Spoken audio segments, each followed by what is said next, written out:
على إبراهيم وعلى آل إبراهيم في العالمين إنك حميد مجيد. قال الله تبارك وتعالى في كلامه المجيد: أعوذ بالله من الشيطان الرجيم. بسم الله الرحمن الرحيم. ود كثير من أهل الكتاب لو يردونكم من بعد إيمانكم كفارا حسدا من عند أنفسهم من بعد ما تبين لهم الحق فاعفوا واصفحوا حتى يأتي الله بأمره إن الله على كل شيء قدير. وأقيموا الصلاة وآتوا الزكاة وما تقدموا لأنفسكم من خير تجدوه عند الله إن الله بما تعملون بصير. قال المؤلف والمفسر رحمه الله تعالى: وقوله تبارك وتعالى: وأقيموا الصلاة وآتوا الزكاة وما تقدموا لأنفسكم من خير تجدوه عند الله يحثهم تعالى على الاشتغال بما ينفعهم وتعود عليهم عاقبته يوم القيامة من إقامة الصلاة وإيتاء الزكاة حتى يمكن لهم الله النصر في الحياة الدنيا ويوم يقوم الأشهاد. اللہ تبارک و تعالی نے ان آیات میں ارشاد فرمایا کہ نمازوں کو قائم کرو اور زکوٰۃ ادا کرو اور جو کچھ اپنے نفسوں کے لیے تم بھلائی بھیجو گے اللہ کے ہاں پاؤ گے. اللہ تبارک و تعالی جو بھی تم عمل کرتے ہو دیکھنے والے ہیں. اس سے پہلے جیسے آپ نے پڑھا ہے کہ اللہ نے ارشاد فرمایا کہ اہل کتاب بربنائے بغض اور بربنائے حسد یہ چاہتے ہیں کہ مسلمانوں کو ایمان سے نعوذ باللہ پھر کفر کی طرف لوٹائیں، کیونکہ ان کے دلوں میں بغض ہے، ان کے دلوں میں حسد ہے. ورنہ وہ جانتے ہیں یہ بات کہ حضور پاک صلی اللہ علیہ وسلم سچے نبی ہیں، خاتم الانبیاء والمرسلین ہیں، اور آپ کی شریعت دین اسلام دین حق ہے اور شریعت حقہ ہے. لیکن یہ سب جاننے کے باوجود حسد میں مبتلا ہو کر، بغض میں مبتلا ہو کر وہ اتنے بڑے دشمن بن گئے ہیں کہ وہ جو لوگ ایمان لے آئے ہیں ان کو بھی کفر کی طرف لوٹانا چاہتے ہیں. اور یہی وجہ ہے کہ آج تک پوری دنیا میں جتنے بھی اسلامی معاملات ہیں یا جتنے بھی اسلامی ملک ہیں ان کی ناکامی کی وجہ ہی یہ ہے کہ وہ اللہ کے قرآن اور حضور پاک کے فرمان کے تابع نہیں. حالانکہ اگر قرآن مقدس میں غور کریں تو قرآن پاک صرف کوئی ایسی مذہبی کتاب نہیں جو تبرک کے لیے پڑھی جائے. قرآن مقدس جو ہے کوئی ایسا ایک وظیفے کی کتاب نہیں ہے کہ اس کو آپ بطور وظیفہ پڑھیں گے بس آپ کو ثواب ہوگا. کسی کو تکلیف ہوگی آپ پڑھ کے پھونک مار دیں گے تو وہ ٹھیک ہو جائے گا، اور اگر کوئی بندہ مر جائے تو اس کے اوپر پھرا لیں گے تو بخشا جائے گا. اللہ کا قرآن تو ایک جامع کامل مکمل نظام زندگی ہے، نظام حیات ہے، دستور حیات ہے کہ جو اوپر سے لے کر آخر تک ہر مسئلے میں اپنا ایک نظریہ بیان کرتا ہے. جو اس پہ عمل کرے گا وہ کامیاب ہو. سب سے بڑی بدقسمتی یہ ہے ہماری کہ ہمارے جتنے مسلمان ہیں اللہ سب کو حقیقی مسلمان بنائے، اللہ ہمیں بھی حقیقی مسلمان بنائے. اور ان کا جو اعلیٰ طبقہ ہے یعنی جو پیسے والے لوگ ہیں، آج کل اعلیٰ طبقہ تو پیسے والا ہوتا ہے نا، جو ان کے بڑے لوگ ہیں ان کی اولادیں اللہ پاک رحمت فرمائے پیدا ہونے سے لے کر جوان ہونے تک وہ ان لوگوں کی صحبت میں رہتے ہیں جو کافر ہیں. یعنی ان کے دودھ پلانے والی نوکرانی بھی انگریز ہوگی ان کے گھر میں کام کرنے والی خادمہ جو ہے وہ بھی کوئی عیسائی، کوئی یہودی، کوئی نصرانی، کوئی فلپینی، کوئی کسی ملک کی کوئی کافرہ ہوگی۔ اور جب بچہ چلنے لگے گا تو نرسری اسکولوں میں جب داخل ہوگا تو وہ بھی انگریزوں کے نرسری اسکول ہوں گے، پھر پرائمری، اسی طرح چلتے جائیں جب تک یونیورسٹی میں پہنچے گا۔ پھر یونیورسٹیاں بھی کون سی ہوں گی؟ جو کافروں کی ہیں۔ تو اب جس بچے نے آنکھ کھولنے کے بعد تربیت ہی اس ماحول میں پائی ہے جو ماحول سراسر کفر کا ہے، مشنری اسکولوں میں اس نے پڑھا ہے، انگریز اس کے پروفیسر ہیں، انگریز اس کے استاد ہیں، انگریزی لباس بچپن سے اسے پہنایا گیا ہے بڑے ہونے تک۔ اس کو تو صرف اتنی پتہ ہے کہ میں چونکہ مولوی مکی کے گھر میں پیدا ہوا ہوں لہذا میں مسلمان ہوں۔ اس کو صرف اسلام کا اتنا پتہ ہے کہ میرا باپ چونکہ مسلمان تھا لہذا میں بھی مسلمان، ورنہ وہ نہ یہ جانتا ہے کہ اسلام کا معنی کیا ہے، ایمان کا معنی کیا ہے، اس کے ارکان کیا ہیں، اس کے اصول کیا ہیں، اس کے ضوابط کیا ہے، اسے کوئی پتہ ہی نہیں لگتا۔ اور دوسرا، انگریزوں نے اور کفار نے اور یہودیت نے، نصرانیت نے، عیسائیت نے، مستبشرین نے ایسا نوجوان نسل کے ذہن میں ایک مسئلہ داخل کر دیا ہے کہ بھئی مذہب جو ہے یہ ہر بندے کا ایک انفرادی مسئلہ ہے، ایک ذاتی مسئلہ ہے، اس کا کسی نظام سے کوئی تعلق نہیں۔ یعنی کوئی آدمی نماز پڑھے اچھی بات ہے، اس کو پڑھنی چاہیے، کوئی آدمی حج کرنے کے لیے آتا ہے بالکل اچھی بات ہے، حج کرے، کوئی آدمی عمرے پہ جانا چاہتا ہے بالکل ضرور جائے، کوئی آدمی قرآن شریف پڑھنا چاہتا ہے اچھی بات ہے پڑھ لے، کہ یہ ذاتی معاملہ ہے، اچھے کام ہے، اگر کرے گا تو فائدہ ہے، ٹھیک ہے، اور نہیں کرے گا تو کوئی ایسی ضرورت بھی نہیں، ذاتی مسئلہ ہے۔ اور پھر یہ اختیاری مضمون ہے، جیسے کہ آپ نے دیکھا ہوگا آپ کے سکولوں میں بھی پرائمری سے لے کر اوپر تک چلے جائیں، اسلام کا جو پرچہ ہے وہ اختیاری ہوتا ہے، چاہے تو آپ اسلام کا مضمون لے لیں چاہے تو نہ لیں۔ یعنی اگر انگریزی میں فیل ہو جائے تو فیل تصور ہوگا، لیکن اسلامیات کے کسی مضمون میں رہ جائے تو کوئی ایسی بڑی بات نہیں۔ فارسی بھی اختیاری مضمون ہے، عربی بھی اختیاری مضمون ہے، اسلامیات بھی اختیاری مضمون ہے۔ اب جب ہم نے اسلام کی اہمیت، اچھا فارسی اور عربی کو کیوں رگڑا گیا کہ اگر فارسی اور عربی زبان بھی آ جائے تو دین آ جائے گا، چونکہ سارا دین عربی میں موجود ہے، پھر وہ دین کی کتابیں کچھ فارسی میں بھی موجود ہیں، تو جب یہ زبان ہی نہیں سیکھے گا تو وہ دین کے قریب کیا ہے؟ اس لیے آج تک اللہ تبارک و تعالی رحمت فرمائے، یہی وہ بنیادی مسئلہ ہے جس کی وجہ سے صحیح معنوں میں کسی جگہ پر دین اسلام کا ظہور، دین اسلام کا تمکن، دین اسلام کا استقرار، دین اسلام کا نفاذ، کہ اسلام من حیث الدین، حالانکہ کسی جگہ مذہب کی بات نہیں، اسلام دین ہے، ان الدین عند اللہ الاسلام، ومن یبتغ غیر الاسلام دینا فلن یقبل منہ وہو فی الآخرۃ من الخاسرین۔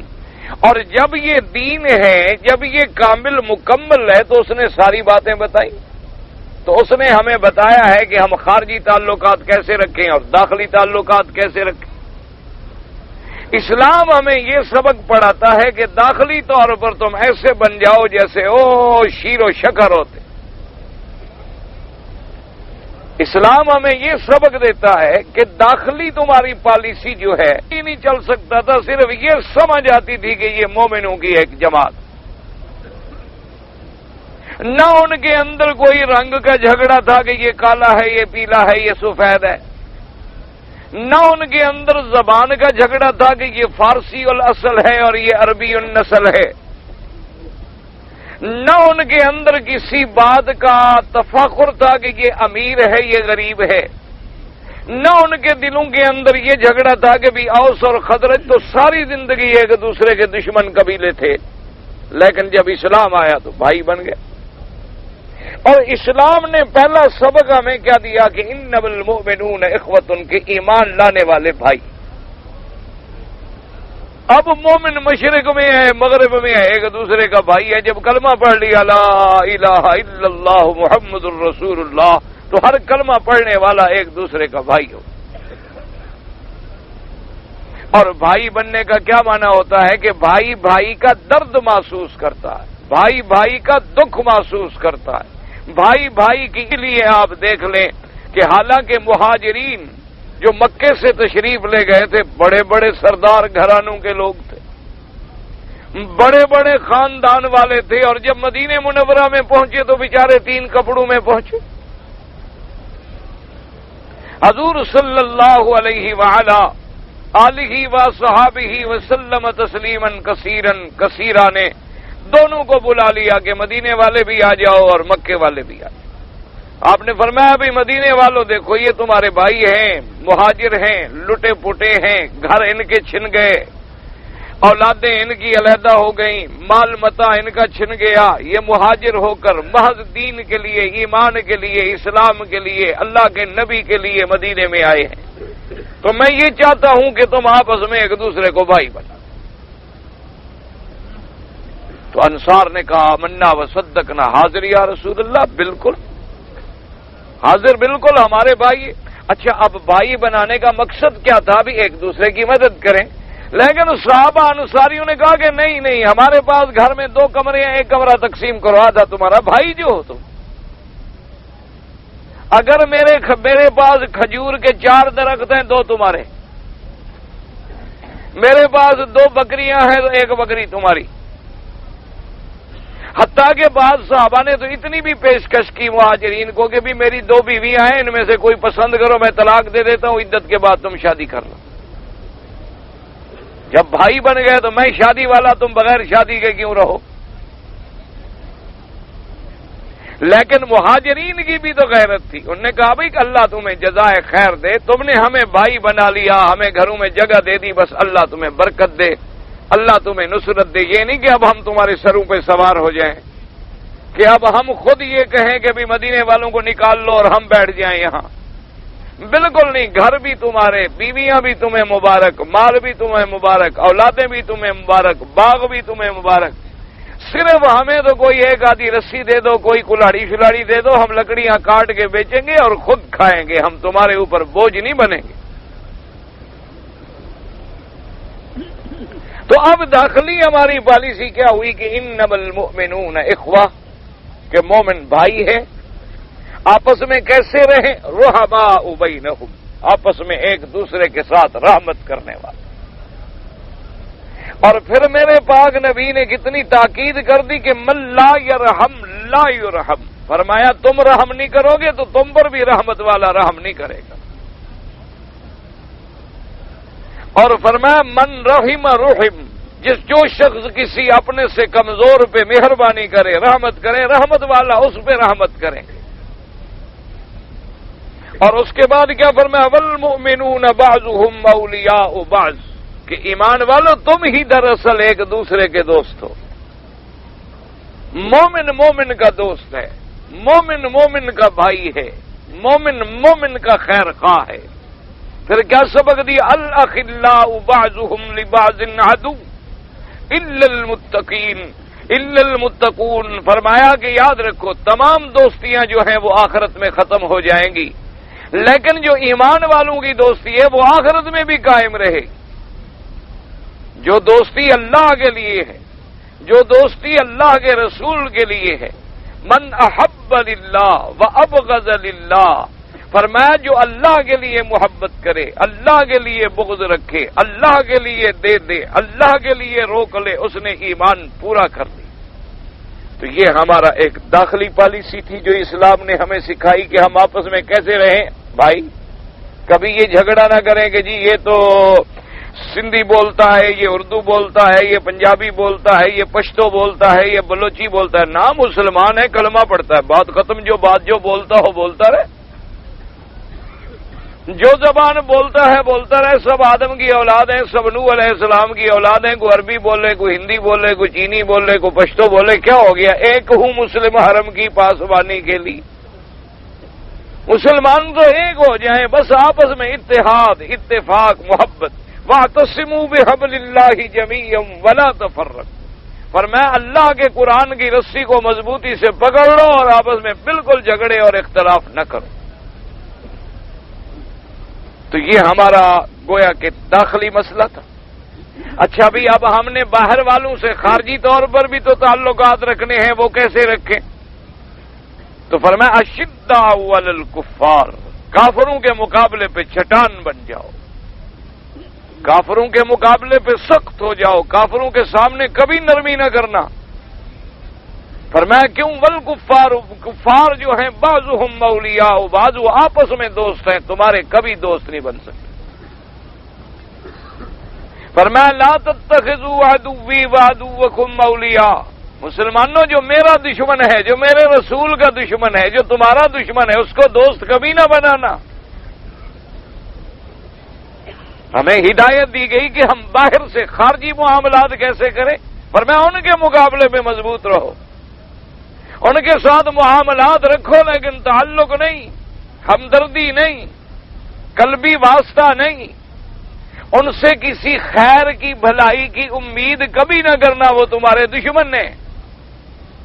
اور تم کتنی باتیں ان کی مانتے جاؤ، کتنی مانتے جاؤ، کتنی مانتے جاؤ، وہ کبھی تمہارے ساتھ راضی نہیں ہوں گے. وَلَن تَرْضَىٰ عَنْكَ الْيَهُودُ وَلَا النَّصَارَىٰ حَتَّىٰ تَتَّبِعَ مِلَّتَهُمْ.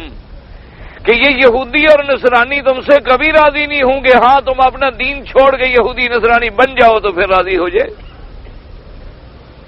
اس کے علاوہ وہ تمہارے کبھی نہیں بن سکتے. اب دیکھیں ہمارے کروڑوں مسلمانوں نے ہندوؤں کے ساتھ زندگی گزاری، ایک ملک میں رہ کے زندگی گزاری، کبھی ان کے کسی عبادت خانے کو نہیں چھیڑا، کبھی ان کے کسی مذہبی معاملات میں جا کے مداخلت نہیں کی، کبھی ان کے ساتھ دشمنی نہیں کی، کبھی ان کے ساتھ کوئی ایسا مسئلہ نہیں کیا کہ جس سے ان کو نقصان پہنچے.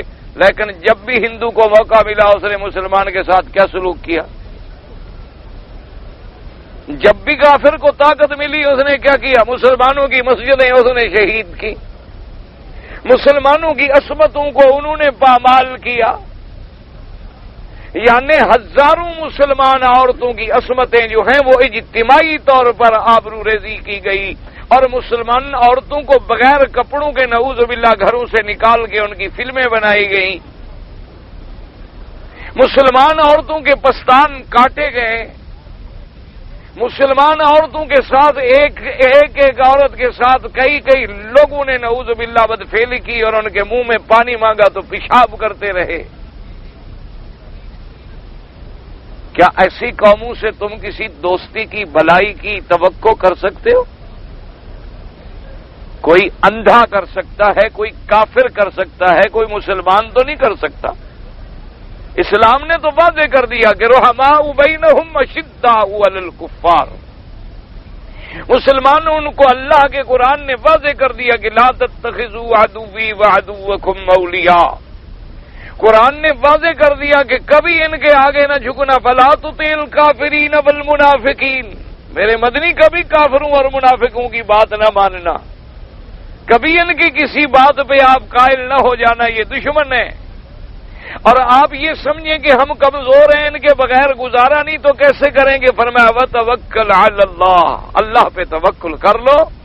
اور جس نے اللہ پہ توکل کیا فرمایا ومن یتوکل علی اللہ فہو حسبہ. فرمایا میں جس نے اللہ پہ توکل کر لیا اللہ اس کے لیے کافی ہے. اور پھر اس کے لیے اسلام نے ہمیں نمونے دکھلائے، اسلام نے ہمیں نمونہ پیش کیا کہ اس وقت پہ غور کر لو کہ جب میرے پاک نبی مدینہ منورہ میں تھے اور صحابہ کی جماعت مدینہ منورہ میں تھی اور تمام کفر کی طاقتیں مل گئیں، تمام کفار جو تھے مل گئے، یہود بنو قریظہ بھی مل گئے، بنو نذیر بھی مل گئے، مکے کے کفار قریش بھی مل گئے، بنو ثقیف بھی مل گئے، بنو غطفان بھی مل گئے، بنو غیلان بھی مل گئے۔ یہ تمام جتنے قبائل تھے، بڑے بڑے جنگجو قبائل تھے، سب کے سب اکٹھے ہو گئے اور فیصلہ کیا کہ اکٹھے ہو کر مدینے پہ حملہ کرو اور مسلمانوں کو ہمیشہ کے لیے ختم کر دو۔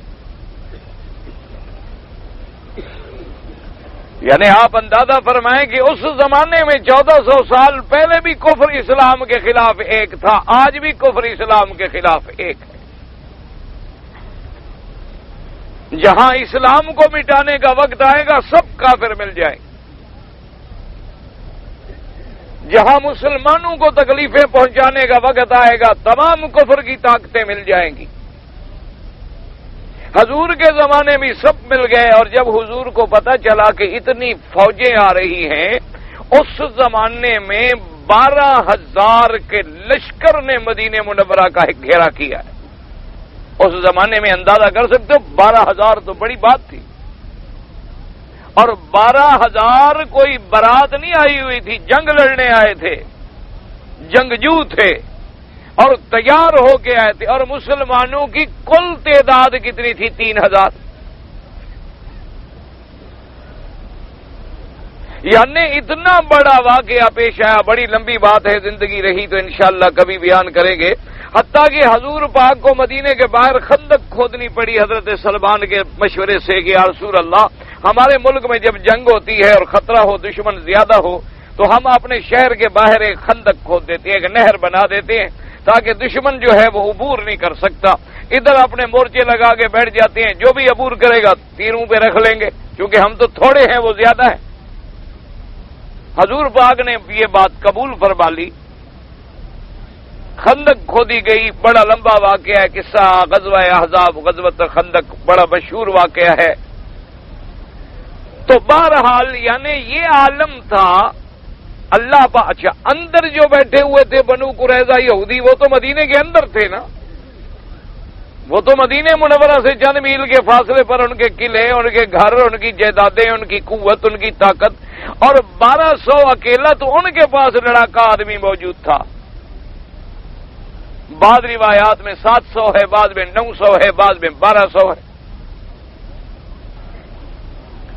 اچھا وہ بھی ان سے مل گئے جو باہر سے آ رہے ہیں، یعنی اندر بھی دشمن موجود اور باہر سے پوری قوتوں نے گھیرا ڈال دی۔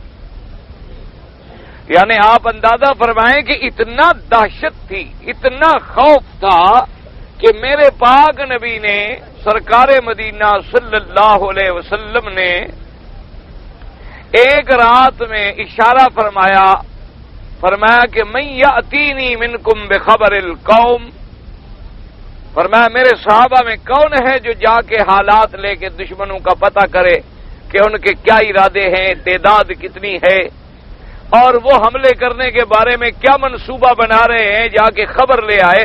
صحابہ کہتے ہیں ہم کو جرت نہیں ہوئی کہ ہم جواب دیں، ہم چپ کر گئے، ہم جواب دینے کی جرت نہیں رکھتے تھے کہ کیسے جائیں دشمن کے کیمپ میں۔ اتنی شدید سردی اور پھر اتنی ٹھنڈی ہوا اور پھر دشمن کی اتنی بڑی طاقت، اس کے کیمپ کے اندر گھس کے جانا اور خبر لے کے آنا کوئی معمولی بات تو نہیں تھی، پر واپس آنے کا تو یقین ہی نہیں تھا۔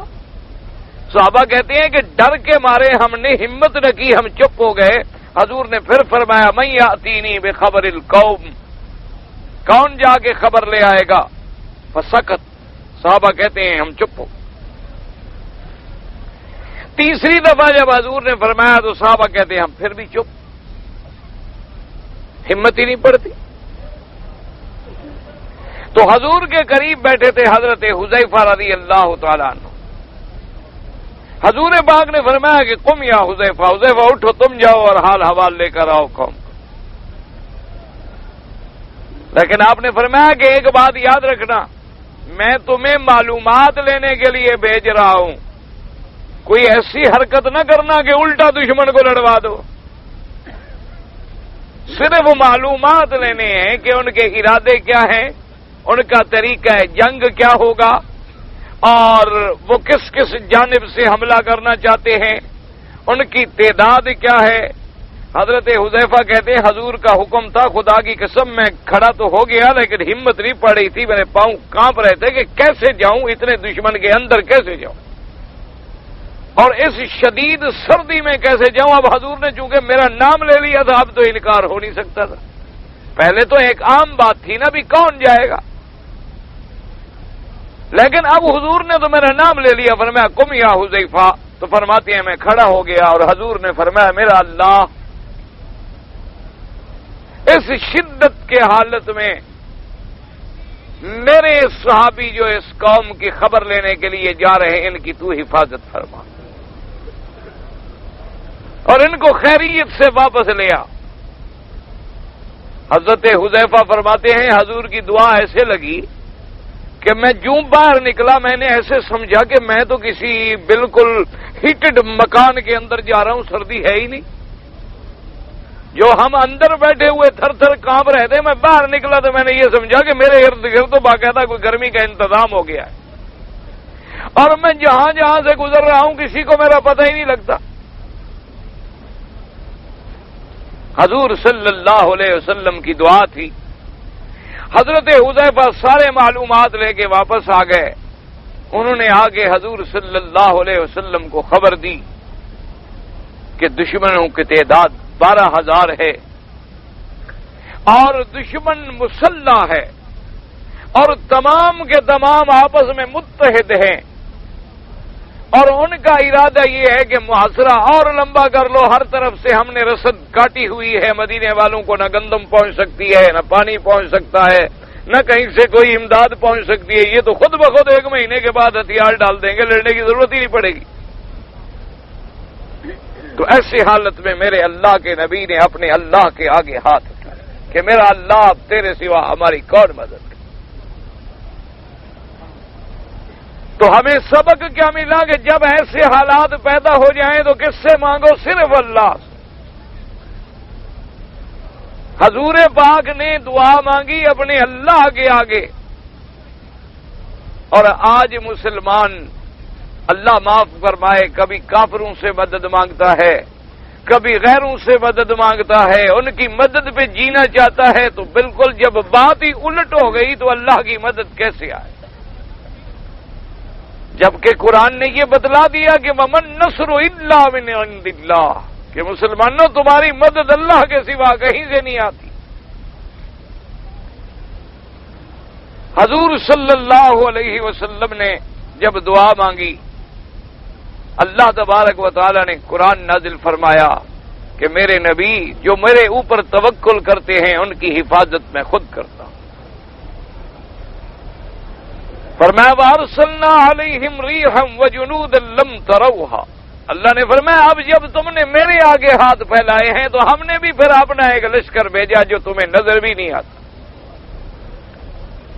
جس کو تم دیکھ بھی نہیں سکتے، اور ہم نے ایک ہوا کو حکم دیا، صرف ایک ہوا کو حکم دیا، ہوا کو کہ چلو اور ان کافروں کو اڑا دو، اور ہوا کو ایسے حکم دیا کہ یہ درمیان میں خندق ہے، اس طرف کافر ہیں ادھر حضور پاک ہیں، ہوا ادھر تو ہے ادھر نہیں ہے،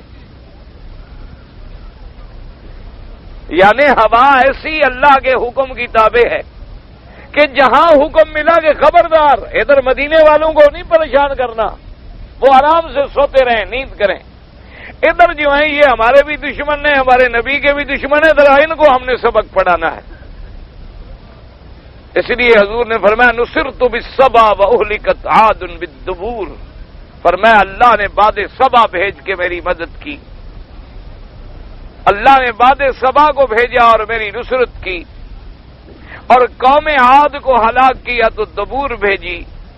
اب ہوا ایسی چلی کہ جناب خیمے اڑ گئے، جانور اڑ گئے، ان کے کھانوں کی جو دیگیں پیگیں پکی ہوئی تھی وہ اڑ گئیں، اور جوں پتھر برسا اور مٹی منہ میں پڑی ہاتھ کو ہاتھ نظر نہ آئے، ان جا بھاگنا شروع کیا جناب، جس کا جدھر منہ آیا بھاگ پڑا، کہاں جائے؟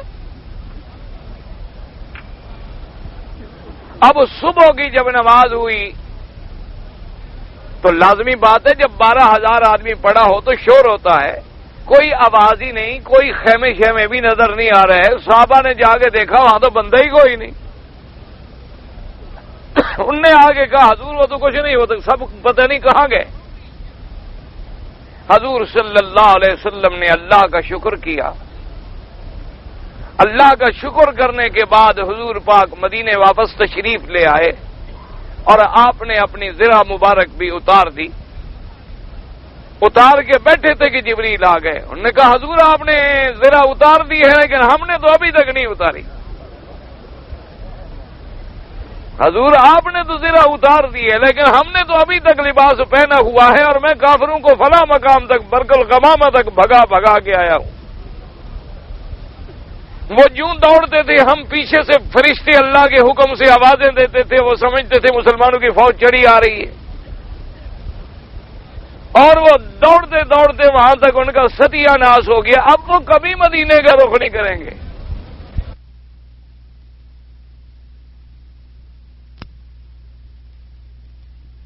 اور بنو قریظہ جو آپ کے مدینے کے دشمن ہیں ان کا محاصرہ کریں، ان کو ختم ہونا چاہیے پہلے، اور میں جا کے ان کے دلوں میں رعب ڈالتا ہوں اور آپ باہر محاصرہ کریں. تو جب مسلمانوں نے، اب یہ کیا تھا، ورنہ اگر حضور پاک دعا فرماتے خندق کی ضرورت بھی نہیں تھی. سبق دیا گیا ابھی اسباب کی حد تک اسباب پہ عمل کرو لیکن بھروسہ اپنے اللہ پہ رکھو، کسی کافر سے امید نہ لگاؤ. اور جب دشمن مقابلے پہ آ جائے تو تمہارے پاس علاج کیا ہے؟ فرمایا اقیم الصلاۃ، نماز کا. اچھا ہمارے ملک میں ایک نیا رواج ہے، مصیبت آ جائے اذان دیتے ہیں. پتہ نہیں ہمارے مولویوں کو یہ مسئلہ کہاں سے ملا ہے. بھئی یہ تو ہم نے پڑھا ہے، حدیثوں میں آتا ہے کہ اذا حزبہ امر بادر الی الصلاۃ. حضور صلی اللہ علیہ وسلم کو جب کوئی مشکل اور مصیبت پیش آ جاتی آپ فوراً جلدی سے نماز شروع کر دیتے. اللہ نے بھی حکم دیا ہے کہ یا ایھا الذین آمنوا استعینوا بالصبر والصلاۃ، کہ ایمان والوں اگر کوئی مصیبت پڑ جائے تو صبر اور نماز سے مدد پکڑو.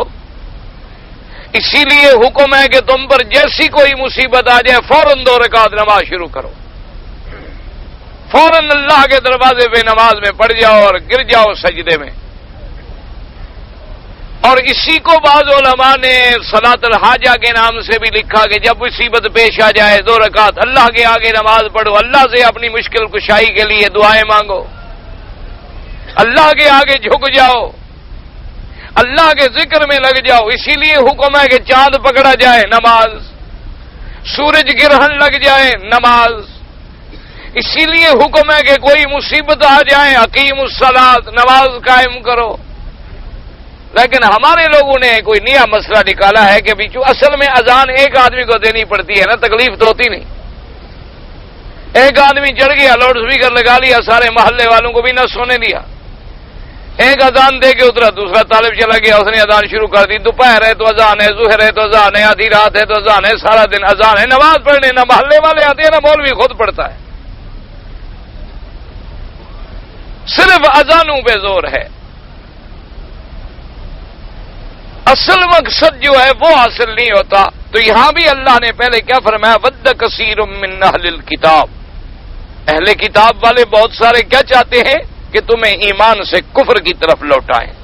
اور آگے جا کے کیا حکم دیا کہ تم کیسے مقابلہ کرو، اقیم الصلاۃ، تم اپنی عبادت پہ قائم رہو، عبادات بدنیہ پہ قائم رہو، عبادات مالیہ پہ قائم رہو، اللہ کے راستے میں خرچ کرو. اور جب تم نمازوں پہ قائم ہو جاؤ گے، تمہاری نمازیں ٹھیک ہو جائیں گی تو اللہ کی مدد اور نصرت آ جائے. آج لوگوں کو کون ہے وہ کہتے ہیں دیکھو جی یہ ملا ہے نا، اب ایٹم کا زمانہ ہے، یہ کہتے ہیں نماز ٹھیک کرو. بھائی ہم نماز جو پڑھیں گے تو کیا گولی نہیں لگے گی ہمیں؟ نماز جو ہم پڑھ رہے ہیں گے تو کیا کوئی بم پھٹے گا تو ہمیں اس کے چھرے بھرے نہیں لگیں گے؟ بم شم بناؤ، نماز پڑھنے کی کیا ضرورت ہے؟ لیکن وہ بنیادی فلسفہ نہیں سمجھتے کہ جب ہم نماز کے آگے گرتے ہیں تو کیا معنی ہوتا ہے کہ اللہ ہم عاجز ہیں، ہم کچھ بھی نہیں، ہم تو تیرے دروازے پہ گر گئے. تو جب ہم سب سے بڑی قوت کو اپنے ساتھ کر لیتے ہیں تو پھر چھوٹی قوتیں ہمارا کیا بگاڑ سکتی ہیں؟ بات کو سمجھیں. یہ مانا نہیں کہ اسباب نہ بناؤ، یہ آلات نہ بناؤ، ورنہ حضور بھی خندق نہ کھودتے. آلات بھی بناؤ، اسباب بھی بناؤ، اپنے قدر امکان کوشش بھی کرو، لیکن اصل بھروسہ اور تعلق اپنے اللہ کے ساتھ جوڑو. وَمَن يَتَوَكَّلْ عَلَى اللَّهِ فَهُوَ حَسْبُهُ. اب دیکھو نا، دنیا میں تھانے دار کے پاس کام ہو، ایک آدمی کہے جی ایس پی میرا دوست ہے، تو کہتے جی فکر نہ کرو، بس ہمارا راستہ نکل آیا، ہمارا آدمی ہے، اس کا تو ایس پی دوست ہے، تھانے دار کی ضرورت ہے، وہ کہے گا جی میں تمہارا کام نہ کرے گردن توڑ دوں. کوئی بات ہے؟ میرا ماتحت ہے، میں بھی فون کرتا ہوں. تو جب مصیبت میں اتنا سا افسر تمہیں مل جائے تو بھروسہ ہے جب خدا راضی ہو جائے تو پھر دنیا کی کون سی طاقت ہے جو تمہیں نقصان پہنچا سکے. اس لیے فرمایا اقیم الصلاۃ، اور فرمایا زکات بھی ادا کرو، تاکہ ایسا نہ ہو کہ امیر اور غریب کی لڑائی ہو جائے، تم دولت بنتے جاؤ اور لوگ غریب ہوتے چلے جائیں. نہ، اپنی دولت میں ان کو بھی شریک کرو. اور مسلمان جب صحیح معنی میں زکات ادا کرنی شروع کر دے تو کوئی محلے میں غریب نہیں رہ سکتا. آج بھی آپ شرط لگا لیں، ہر محلے کا امیر آدمی صرف اسلام کے مطابق زکات دینی شروع کر دے، اس کے محلے میں کوئی غریب، کوئی یتیم، کوئی بیوہ عورت بھوکی نہیں رہ سکتی. اسی لیے اسلام کا حکم ہے کہ زکات سب سے پہلے اپنے غریب رشتہ داروں کو دو، اس کے علاوہ پھر محلے والوں کو دو، پھر شہر والوں کو دو، پھر قریبی لوگوں کو دو، اس طرح تاکہ قریب والے لوگوں کا صحیح پتہ ہوتا ہے آدمی کو. اور پھر فرمایا جو کچھ تم دے رہے ہو یہ بھی نہ سمجھو کہ ضائع ہو گیا، فرمایا نہ، جو دے رہے ہو وہ آگے اللہ کے ہاں محفوظ ہے. اور پھر جو تم عمل کر رہے ہو، چاہے عبادات بدنیہ کرو یا عبادات مالیہ، اللہ تمہارے ہر عمل کو دیکھنے والے ہیں کہ تم دکھاوے کے لیے کر رہے ہو یا دل سے کر رہے ہو یا اخلاص سے کر رہے ہو. اس لیے مفسر فرماتے ہیں کہ اللہ نے ان آیات میں ترغیب دی ان اعمال کی جن سے تم کو نفع پہنچے اور جن کا فائدہ تمہیں قیامت والے دن ملے، اور تاکہ اس کی وجہ سے اللہ کی مدد آئے دنیا میں بھی اور قیامت میں بھی. فرمایا یوم لا ينفع الظالمین معذرتهم ولهم اللعنۃ ولهم سوء الدار. اور وہ قیامت کا دن ایسا ہوگا جس دن ظالموں کو کوئی معذرت، کوئی عذر، کوئی فائدہ نہیں پہنچائے گا، ان کے لیے اللہ کی لعنت ہوگی اور بری حویلی ہوگی.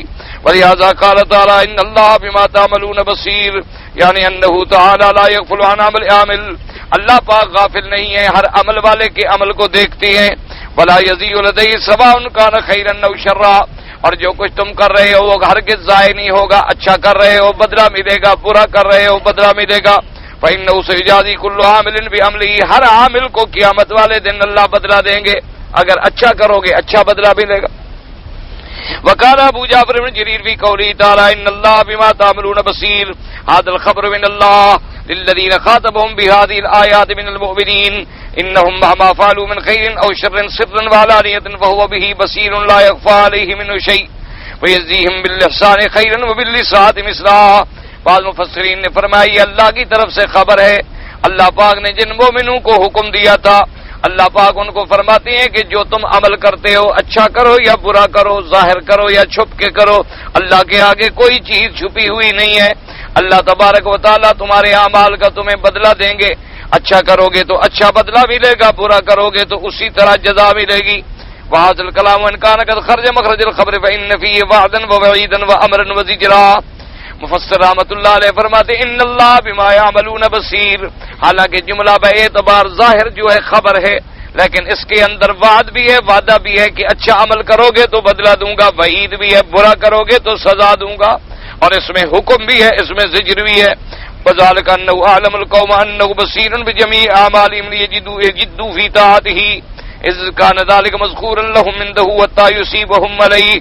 اللہ پاک نے خبر دی قوم کو کہ تمہارے اعمال کو میں دیکھنے والا ہوں، تاکہ وہ پوری محنت کے ساتھ عمل کریں، اور وہ عمل جو ہے ان کے وہ ذخیرہ ہوں گے اللہ کے ہاں، اللہ پاک ان پہ ثواب دیں گے.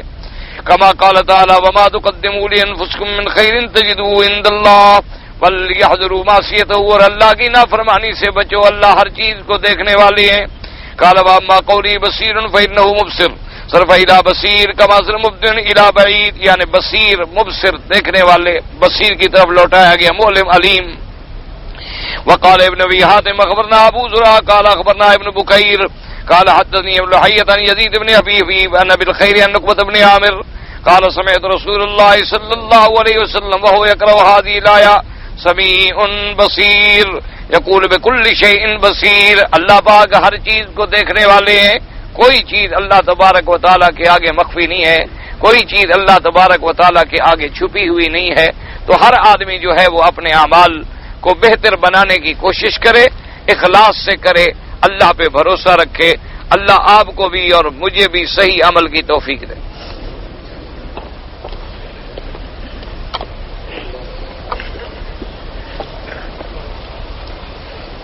کہتا ہے جی کہ میں نے شوال کے 6 روزے رکھے. ایک دن روزے میں یہ ہوا کہ میں غسل کر رہا تھا اور وہی اذان ہو گئی. تو اذان ابھی شروع ہوئی تو میں نے پانی پی لیا، کوئی بات روزہ ہو گیا انشاءاللہ.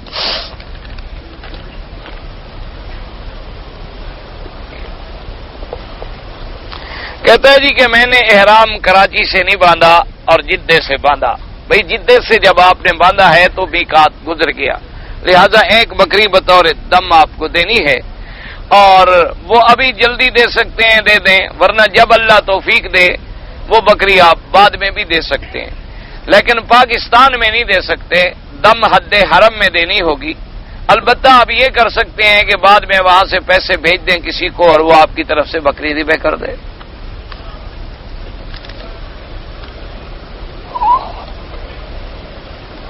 کہتا ہے کہ جی قطار میں لوگ کھڑے ہو کے حجر اسود کا بوسہ لیتے ہیں. کوئی بات نہیں، کیونکہ بوسہ لینا تو سنت ہے، اور اس طرح کھڑے ہونے سے سب کو موقع مل جاتا ہے اور آدمی دھکے سے بھی بچ جاتا ہے، تو اچھی بات ہے، کوئی ایسی بات نہیں ہے. لیکن بہرحال اصل مسئلے کی اگر سمجھ ہو نا جی تو جھگڑے کی ضرورت ہی نہیں. مسئلہ یہ ہے کہ حجر اسود کا بوسہ دینا سنت ہے. اگر بوسے دینے کا موقع نہ ملے، ہاتھ لگا کے چوم لیں تب بھی بوسے کے برابر ہو گیا. اور حضور پاک نے فرمایا کہ اگر کسی کو مثلا ہاتھ بھی نہیں پہنچا، لکڑی دور سے لگا کے اس نے چوم لیا تب بھی بوسے کے برابر ہو گیا. اور حضور صلی اللہ علیہ وسلم نے فرمایا اگر کسی نے صرف دور سے اشارہ کر دیا تب بھی وہی بوسے کا ثواب مل گیا. تو آدمی کو اگر مسئلے کا پتہ ہے تو نہ دھکے لگانے کی ضرورت ہے نہ لڑنے کی ضرورت ہے. اسی لیے حضور پاک نے ایک دفعہ اونٹنی پر بھی طواف فرمایا، تو اونٹنی پہ بیٹھے بیٹھے حضور اشارہ فرما دیتے تھے یا لکڑی لگا لیتے.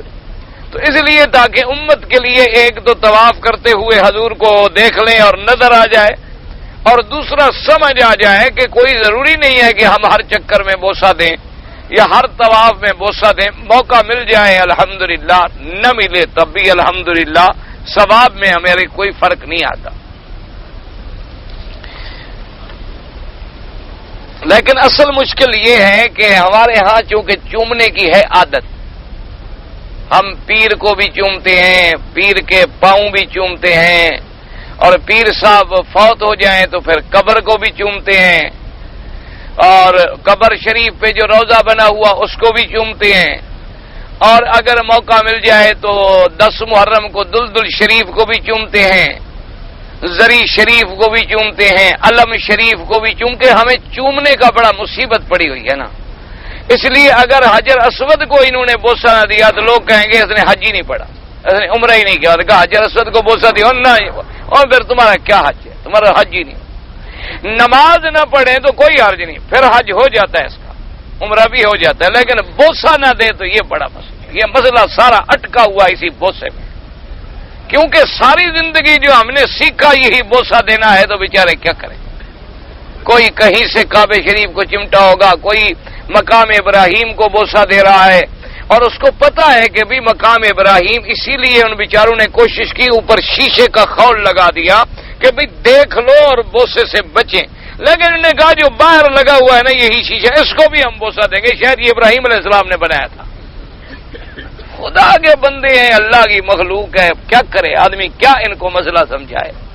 اور خدا کے بندے، یہ حرم شریف تو حضور کے بعد 1400 سال گزر گئے، پتہ نہیں کتنی تبدیلی آ گئی. وہ دروازے بھی وہاں نہ رہے، وہ جگہ بھی وہاں نہ رہی، صرف حجر اسود اور رکن یمانی اپنے مقام پہ ہے.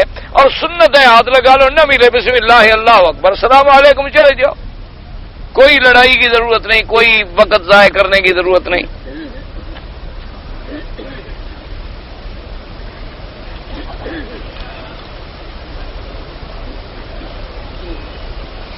میں نے اسلام آباد سے جہاز میں سوار ہوا، اسلام آباد سے بھی احرام نہیں باندھا، پھر میں نے جہاز میں باندھنے کی کوشش کی تو جہاز والوں نے روک دیا۔ جہاز والے آپ کے پاس علماء جہاز چلاتے ہیں؟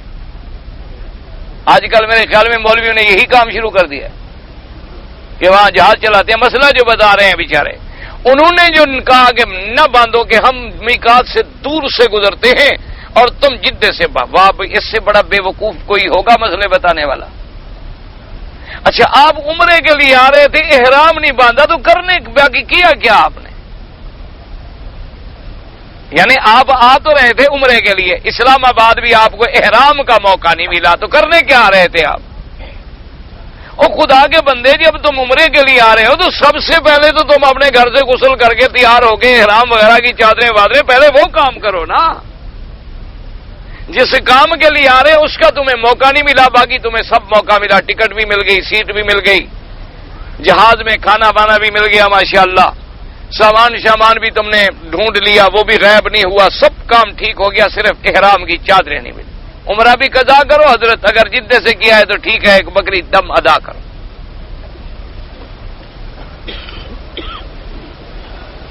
کہتا ہے جی معلم الحجاج میں لکھا ہے کہ مکے میں رہنے والے کے لیے حج تمتع جائز نہیں۔ ہاں تو یہ تو قرآن کا مسئلہ ہے بھائی، معلم الحجاج کا مسئلہ تو نہیں ہے۔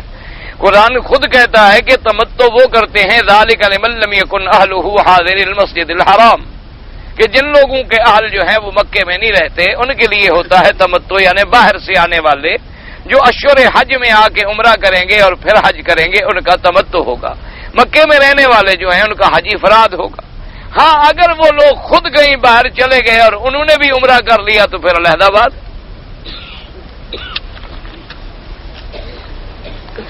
کہتے میں عمرے کے لیے آیا تھا، حج کا ارادہ ہے، حج ہو جائے گا بھی؟ حج اللہ سب کا قبول کرے۔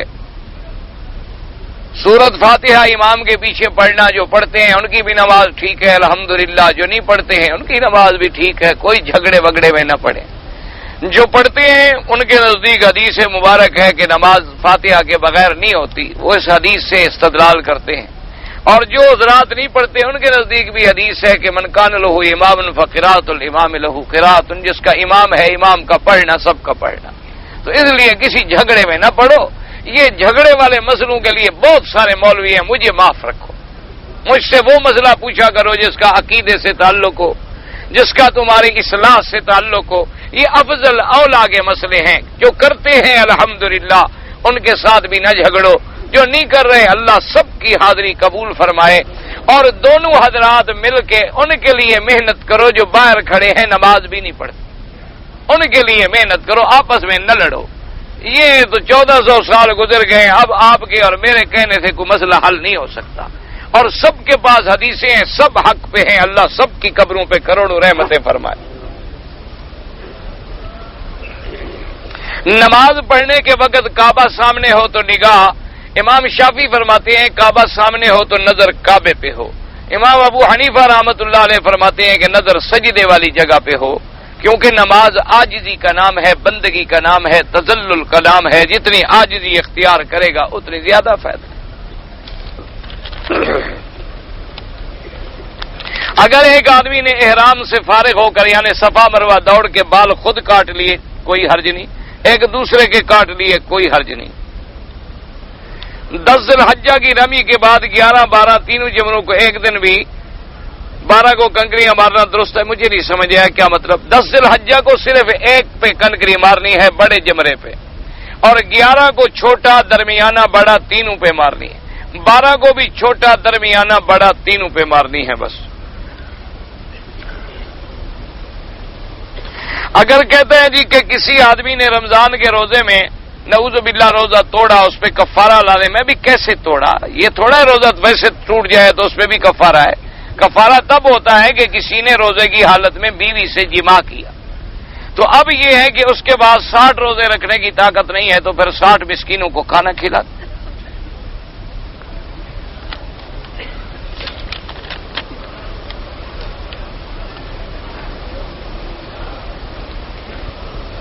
حضور سرور کائنات کے جو چچا تھے ابو طالب، وہ ایمان نہیں لے آئے۔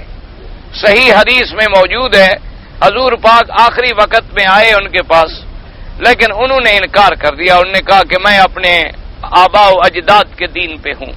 تو حضور پاک روتے ہوئے اٹھائے. حضور صلی اللہ علیہ وسلم کو بڑا دکھ ہوا.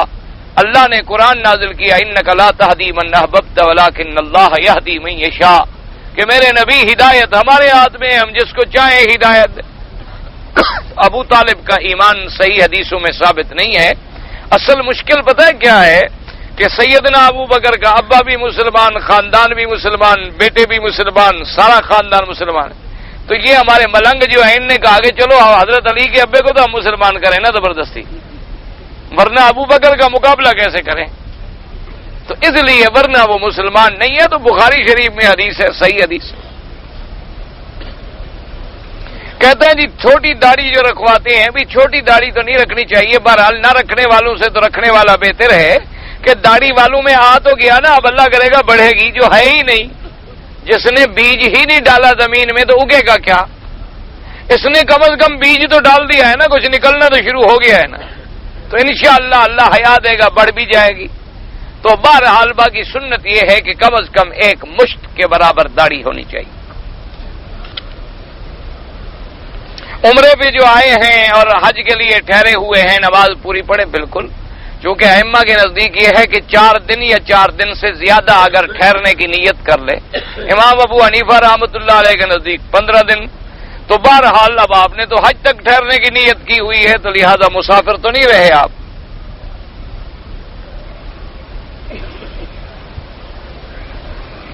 کہتے ہیں جو چیزیں حرام ہیں ان کی تجارت کرنا جائز ہے، بالکل حرام ہے. چونکہ ایک صحابی نے حضور سے پوچھا تھا کہ یا رسول اللہ میں نے شراب خرید لیا، مجھے پتہ تو نہیں تھا کہ شراب حرام ہو جائے گی، تو اب تو حرام ہو گئی، تو اب بہرحال مجھے اجازت ہو تو میں کافروں کے ملک میں جا کے کافروں کو بیچ دوں. تو آپ نے فرمایا ثمن الحرام حرام، کہ حرام چیز کا جو نفع ملے گا وہ بھی تو حرام ہے. اس لیے فرمایا بس برتن توڑ دو اور ختم کر دو.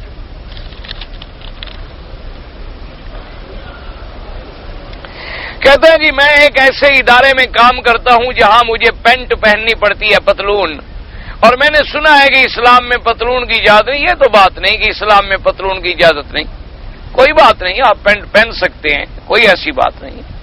تو بہرحال اب تو علماء نے کہا یہ لباس اتنا عام ہو گیا ہے کہ اس میں تشبہ رہا ہی نہیں.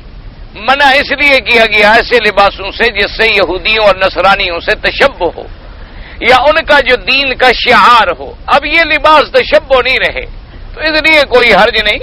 اگر آپ مجبور ہیں، اور شکر ہے آپ کو احساس بھی ہے دل میں، جب موقع ملے عبادت کا آپ نماز پڑھ لیں یا کوئی ایسی. اصل میں بات یہ ہے کہ کچھ نہ کچھ تو انگریزی کپڑے میں گڑبڑ ہوتی ہے نا. وہ ایک دفعہ حضرت تھانوی آ رہے تھے نا، ان کے ایک بھائی جو تھے وہ کوئی افسر تھے. تو پہلے دور میں آپ نے بھی دیکھا ہیٹ ہوتے تھے ایسے آگے بڑے ہوئے اور پیچھے تاکہ دھوپ کا اثر جو ہے وہ سن سٹوک سے آدمی بچ سکے. تو وہ ہیٹ پہنے ہوئے تھے اور حضرت تھانوی تو پگڑی باندھتے تھے. تو ٹانگا جب قریب آیا تو بھائی تھے سگے، تو ٹانگا روکا، بھائی ایک دوسرے کو ملنے لگے. تو اس بھائی نے جلدی جلدی ہیٹ سر سے اتارا اور حضرت کو گلے سے لگا. تو حضرت نے فرمایا ابھی انگریز کی ٹوپی میں اور برائی ہو نہ ہو 2 دلوں کو ملنے نہیں دیتی. یعنی کوئی نہ کوئی برائی تو ہے نا، کم از کم ہیٹ پہنا ہوا تو دل کو دل لگ سکتا ہے. تو اس لیے فرمایا اور برائی ہو نہ ہو یہ 2 دلوں کو ملنے نہیں دیتی. اس لیے پینٹ میں اور برائی ہو نہ ہو بہرحال رکوع سجدے میں آدمی کی حالت تو بڑی عجیب لگتی ہے. ویسے یہ حرام کے مسئلے میں نہیں ہے، سیدھی بات ہے. اس کا پہننا اگر بندے کا سطر چھپا ہوا ہے ٹھیک ہے، نماز ہو جائے گی. لیکن بہرحال کوئی نہ کوئی مسئلہ تو ہے، آدمی لگے گا تو حرکات و سکنات میں عجیب سا، اور پھر پینٹ بھی ٹائٹ ہو تو سبحان اللہ.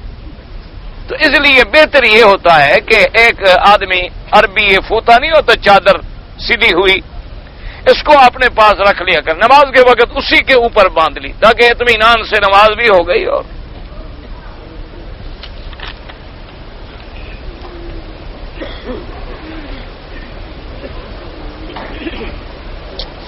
کہتا ہے جی میں شافی مسلک کا آدمی ہوں اور بیوی کو 2 دفعہ تو طلاق دی، تیسرے دفعہ دینا کی نیت تھی اور نہیں دی. تو بہرحال یہ تو تم جانتے ہو، نہیں دی تو پھر نہیں ہوئی.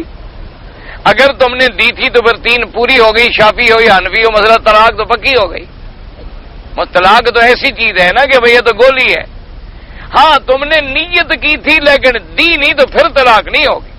طلاق تب ہوگی جب تم کہو گے، جب تم زبان سے کہو گے، دو گے. دل میں خیال ہے کہ میں بیوی کو طلاق دوں گا لیکن نہیں دی تو طلاق نہیں ہوتی.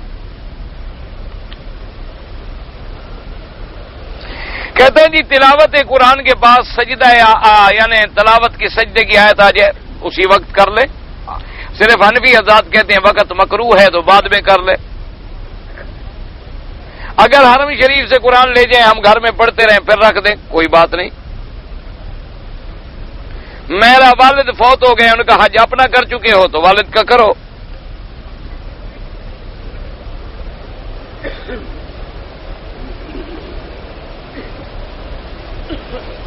ہاں تو اگر والدہ بیمار تھیں اور روزے نہیں رکھ سکیں تو فدیہ دے سکتے ہیں. آپ نے ٹھیک مسئلہ لکھا ہے. بنگلہ دیش میں 2 دن بعد روزہ تھا، وہ 2 دن یہاں جو کم ہے پورے کریں.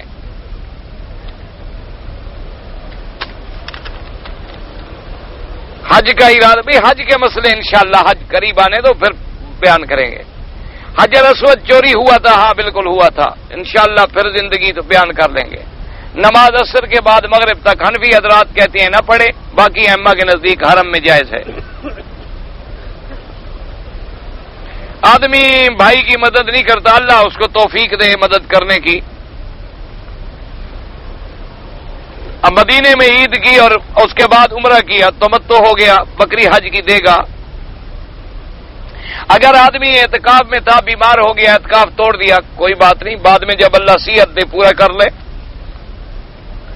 11ویں والے کے نام پہ ہمارے ملک میں جو 11ویں تقسیم کرتے ہیں خالص حرام ہے. جو چیز غیر اللہ کے نام پہ تقسیم کی جائے وہ حرام ہوتی ہے.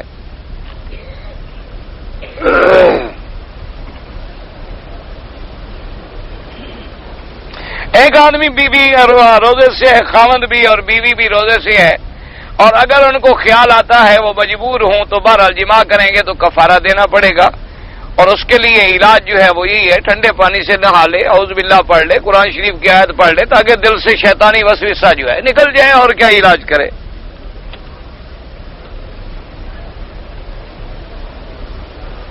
ایک آدمی نے اپنی بیوی سے جماع کیا، ابھی غسل نہیں کیا، اگر دوبارہ جماع کرنا چاہے کر سکتا ہے، لیکن بہتر ہوتا ہے غسل کر لے یا استنجا کر کے وضو کر لے.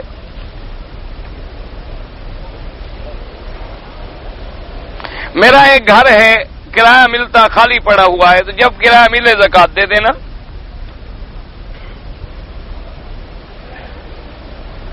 مخالف ہے صبر سے کام، جو صبر سے کام کرے اللہ بدلہ دے گا. بھی یہ کون سا مسئلہ ہے. مدینے سے واپس آ کر عمرہ کیا، عمرے کے بعد حمام کیا، غسل کیا، چوتھائی سر کا حلق کیا، بچ گیا، لیکن ایسا کیا نہ کرو، پورا حلق کیا کرو. ایک چکر میں نے حتیم کے اندر سے لگایا، باقی باہر سے لگائے. طواف تو ہو گیا، آئندہ ایسا نہ کیا کرو، اندر سے چکر نہیں ادا ہوتا. مدینہ منورہ جائیں تو احرام باندھنا ہوگا، واپسی پہ ہاں باندھنا ہوگا. مدینہ کے عید کے دن صبح مکہ واپس آ گئے، انڈیا سے مکہ آ گئے، احرام نہیں باندھا. اگر مکے کی نیت تھی تو پھر دم پڑ گئی، عمرہ بھی قضا کرے.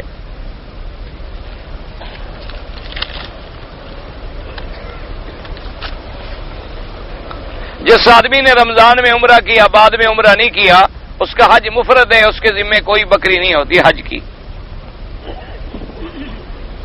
اگر ایک آدمی کا پیشاب نہیں رکتا ہے تو نماز کے لیے کیا کرے. وہ ہر نماز کے لیے وضو کر لے اور نیچے کپڑا باندھ لے، نماز پڑھتا رہے. مجبور ہے، اللہ قبول کرتا ہے.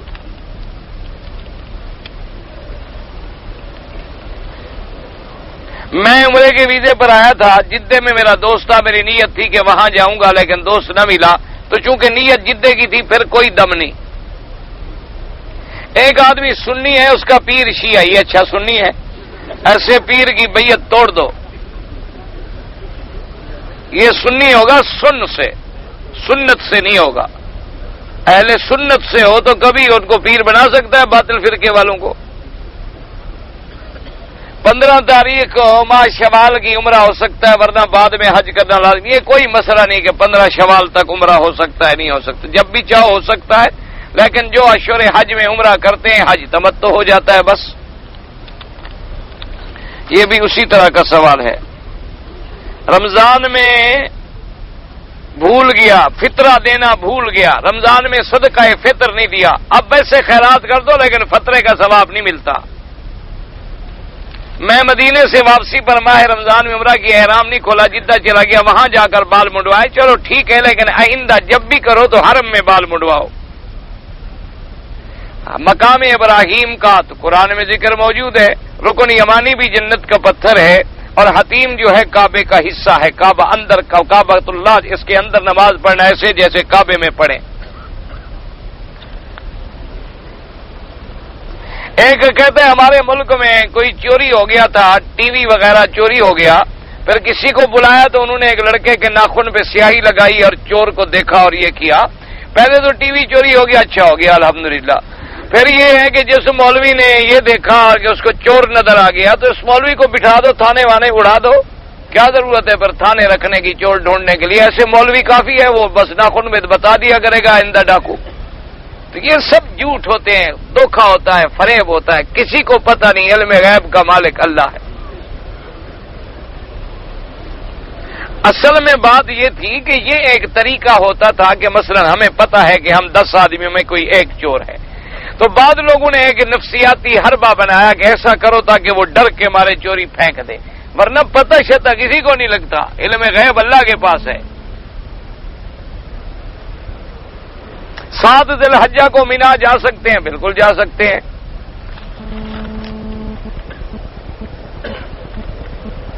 بہن کی لڑکا ہے، بھائی کی لڑکی ہے، لڑکی نے اپنی دادی کا دودھ پیا. میں نے 20 دفعہ آپ کو بتایا، جو آدمی دودھ کا رشتہ ہے وہی رشتہ ہے جو حقیقی رشتہ ہے.